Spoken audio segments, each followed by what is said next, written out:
हम प्रार्थना करेंगे। जब हम प्रार्थना करते हैं तो ये कबूली के शब्द होते हैं, हमने इसे मुंह से बोलना बेहद ज़रूरी है। ये कन्फेशन के शब्द होते हैं। Dear father, all the nations of the earth are yours. I declare that Satan's activities in the nations are paralyzed and your light shines in all nations with salvation and righteousness. In Jesus' name, Amen. धन्य हो पिता, सारे राष्ट्रों भर में जो पृथ्वी भर में है, सब कुछ तेरा है। सारे राष्ट्र जो पृथ्वी भर में है वो तेरे है। मैं घोषणा करता हूँ, शैतानी काम राष्ट्रों के अंदर से अपाहिज कर दिए गए हैं और तेरा ज्योति उन राष्ट्रों में, सारे राष्ट्रों में चमक रहा है, उद्धार के साथ और धार्मिकता के साथ। यीशु नाम में, आमीन। मनन करने के लिए आज जो वचन हमको मिले हैं, एजेकियल 22 चैप्टर 29 वर्स से 31 वर्स, ल्यूक 4 चैप्टर 18-19 वर्स। यह एजेकियल की भविष्यवाणी की पुस्तक 22 अध्याय के 29 और 29 वचन से 31 वचन तक, लूका रचित सुसमाचार 4 अध्याय 18-19 वचन। हम पढ़ेंगे इंग्लिश में किंग्स जेम्स वर्शन में से, हिंदी में पढ़ेंगे BSI बाइबल में से। एजेकियल 22 चैप्टर 29 वर्स से 31 वर्स तक हम किंग्स जेम्स वर्शन में से पढ़ेंगे।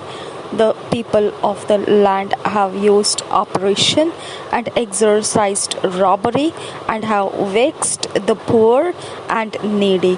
Yea, they have oppressed the stranger wrongfully. And I sought for a man among them that should make up the hedge and stand in the gap before me for the land, that I should not destroy it, but I found none. Therefore have I poured out mine indignation upon them. I have consumed them with the fire of my wrath. Their own way have I recompensed upon their heads, saith the Lord God.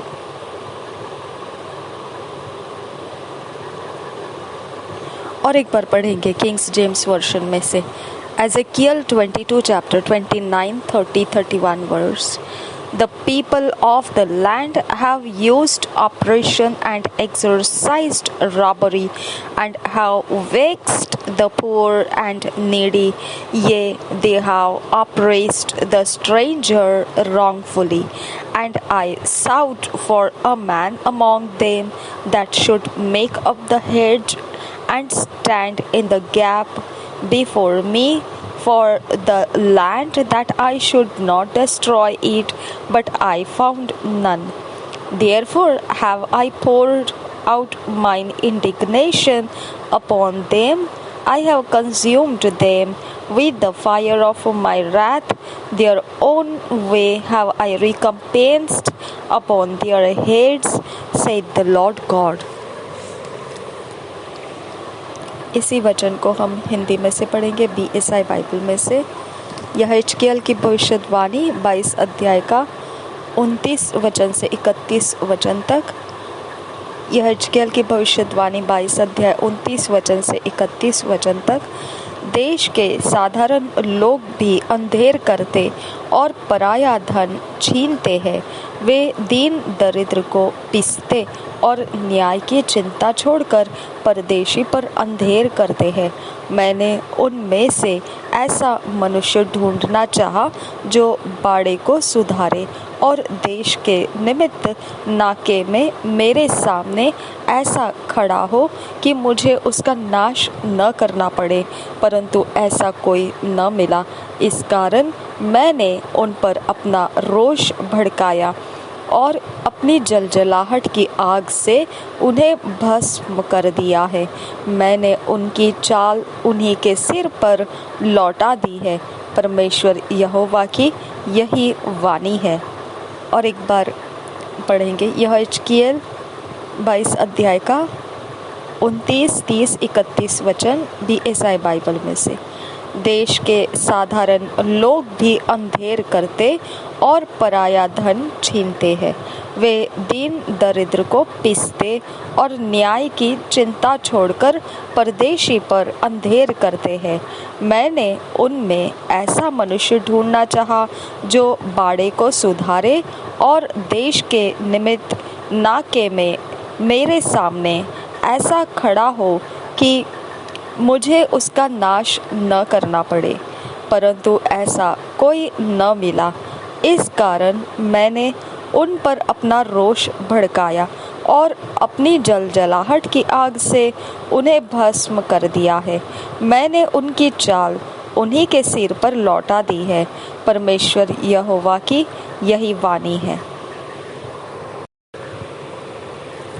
Luke 4 chapter 4 18-19 verse पढ़ेंगे Kings James version में से। Luke chapter 4 18-19 verse. The Spirit of the Lord is upon me, because He hath anointed me to preach the gospel to the poor. He hath sent me to heal the brokenhearted, to preach deliverance to the captives, and recovering of sight to the blind, to set at liberty them that are bruised, to preach the acceptable year of the Lord.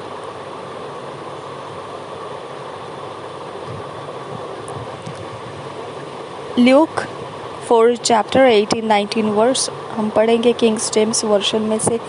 और एक बार, the spirit of the Lord is upon me, because he hath anointed me to preach the gospel to the poor.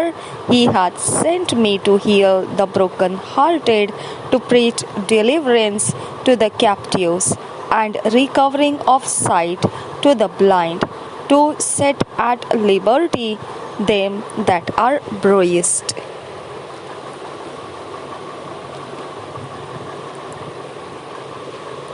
लूका रचित सुसमाचार 4 अध्याय का 18-19 वचन पढ़ेंगे BSI Bible में से। पहले इंग्लिश में पढ़ा हमने किंग्स जेम्स वर्जन में से, अब हम पढ़ेंगे BSI बाइबल में से। लूका रचित सुसमाचार 4 अध्याय 18-19 वचन। प्रभु का आत्मा मुझ पर है। हालेलुया। देखो, ओके, जब हम किसी के बारे में दया आ जाती है, किसी का परेशानी देखकर हमको मन व्याकुल हो जाता है, किसी के बारे में हमको दुख फील होता है, काश मैं इनके लिए कुछ कर पाती, है ना। तो वो कौन कर सकता है? वही लोग कर सकते हैं जिनके ऊपर परमेश्वर का आत्मा ठहरा हुआ है। ओके, देखिए क्या लिखा है। प्रभु का आत्मा मुझ पर है, इसलिए कि उसने कंगालों को सुसमाचार सुनाने के लिए मेरा अभिषेक किया है। हालेलुया। तो पवित्र आत्मा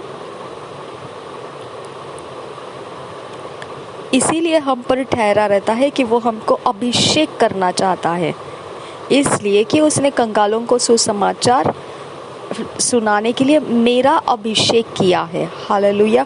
परमेश्वर हमको पवित्र आत्मा हम पर इसीलिए देता है कि हम दीन दरिद्रों की, दुखी कष्टियों की हम सहायता कर सके, जो छुटकारा चाहते हैं, जो तड़पते हैं दुष्टता के अंधकार के चीज़ों में, हम उनको छुटकारा दे पाए। इसके लिए हमको परमेश्वर पवित्र आत्मा देता है। जब आप बोलते हैं ना मुझे पवित्र आत्मा चाहिए, पवित्र आत्मा चाहिए, तो आपको ये पता होना चाहिए कि हमको क्यों चाहिए पवित्र आत्मा। ओके, आप करेंगे क्या पवित्र आत्मा को लेकर? आपके पास कुछ कारण है। एक तो आपके ऊपर सील लग जाता है और दूसरा आपके ऊपर काम करने का अभिषेक रिलीज किया जाता है। हालेलुया। देखो कितना प्यारा वचन है ये 18-19 वचन। प्रभु का आत्मा मुझ पर है इसलिए कि उसने कंगालों को सुसमाचार सुनाने के लिए मेरा अभिषेक किया है और मुझे इसलिए भेजा है कि बंदियों को छुटकारे का और अंधों को दृष्टि पाने का सुसमाचार प्रचार करूं और कुचले हुओं को छुड़ाऊं। बंदियों को छुटकारे का, अंधों को दृष्टि पाने का, कुचले हुओं को छुड़ाने का अभिषेक करता है परमेश्वर, और प्रभु के प्रसन्न रहने के वर्ष का प्रचार करूं। और देखिए और एक बार पढ़ेंगे 18 वचन और 19 वचन, लूका रचित सुसमाचार 4 अध्याय का 18-19 वचन। प्रभु का आत्मा मुझ पर है इसलिए कि उसने कंगालों को सुसमाचार सुनाने के लिए मेरा अभिषेक किया है और मुझे इसलिए भेजा है कि बंदियों को छुटकारे का और अंधों को दृष्टि पाने का सुसमाचार प्रचार करूं और कुचले हुओं को छुड़ाऊं और प्रभु के प्रसन्न रहने के वर्ष का प्रचार करूं। धन्यवाद करते हैं पवित्र आत्मा कि आपने हमारी सहायता की। इन वचनों के भेद और कबूली के शब्द, प्रार्थना के शब्दों में से तूने हमसे ये काम पूरा करके लिया। अब तू हमारे इन सारे शब्दों को अपनी ताकत, अपनी शक्ति के साथ जीवित करके हमारे जीवन में इसे चला रहा है। इसके लिए मैं तेरा धन्यवाद करती हूँ। हमें फिट एंड फिक्स कर रहा है, ईश्वरीय ऑर्डरलीनेस में हमको लेकर आ रहा है। इसके लिए हम तुझे धन्यवाद करते हैं प्रभु यीशु मसीह के नाम में। आमीन, आमीन, आमीन।